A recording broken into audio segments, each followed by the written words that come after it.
Năm 40 sau công nguyên, đế chế La Mã đang đỉnh cao quyền lực, đế chế Hán cũng vậy.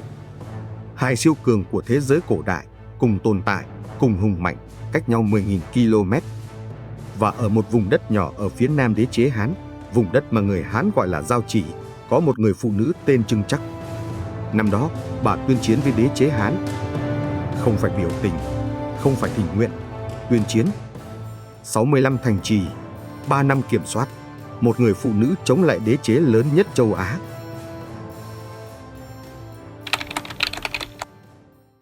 Bạn đã học lịch sử Việt Nam ở trường. Hùng Vương, Hai Bà Trưng, Ngô Quyền, Trần Hưng Đạo, Lê Lợi, Quang Trung.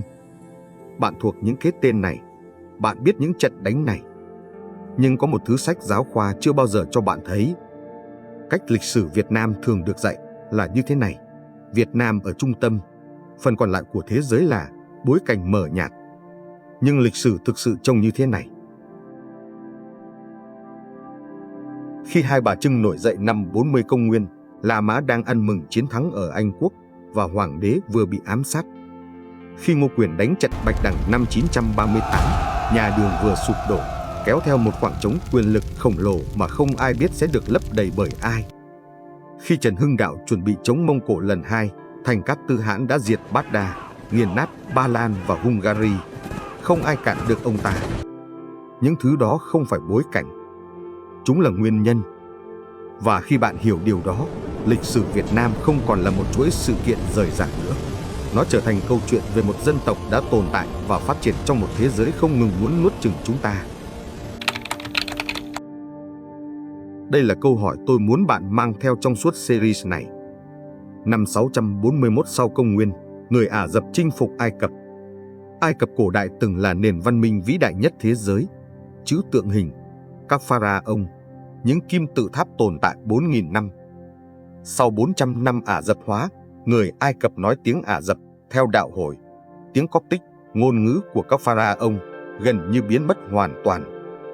Ở phương Đông, người Bách Việt, hàng chục tộc người sinh sống từ sông Dương Tử trở xuống, cùng gốc với tổ tiên người Việt ngày nay, Mân Việt, Ôn Việt, Dương Việt, Nam Việt, lần lượt bị đế chế Hán chinh phục, lần lượt bị đồng hóa. Ngày nay, những vùng đất đó là Phúc Kiến, Chiết Giang, Quảng Đông, Quảng Tây, người Hán. Chỉ còn một nhánh Bách Việt ở đồng bằng sông Hồng, người Lạc Việt, tổ tiên của người Việt Nam ngày nay, bị đô hộ 1.000 năm, người Việt ngày nay vẫn nói tiếng Việt. Không phải vì may mắn, không phải vì người Việt dũng cảm hơn, đó là câu trả lời lười biếng và thực ra không đúng.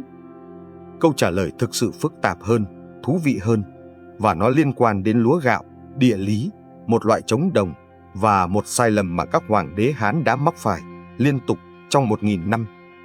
Series này sẽ tìm ra câu trả lời đó.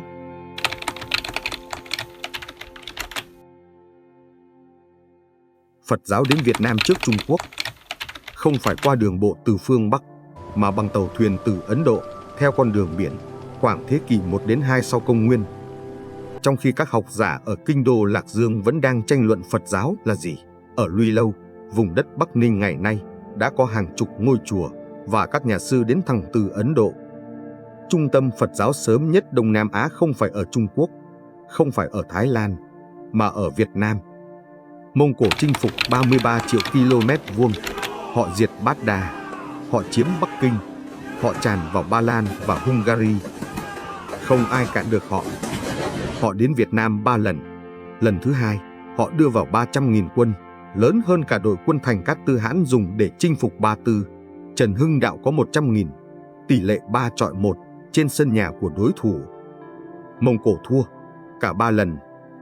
Khi La Mã đang xây Colosseum, công trình giải trí vĩ đại nhất thế giới cổ đại, 50.000 chỗ ngồi 80 lối vào, người Việt đang chiến đấu để giữ quyền được gọi tên mình bằng tiếng của mình.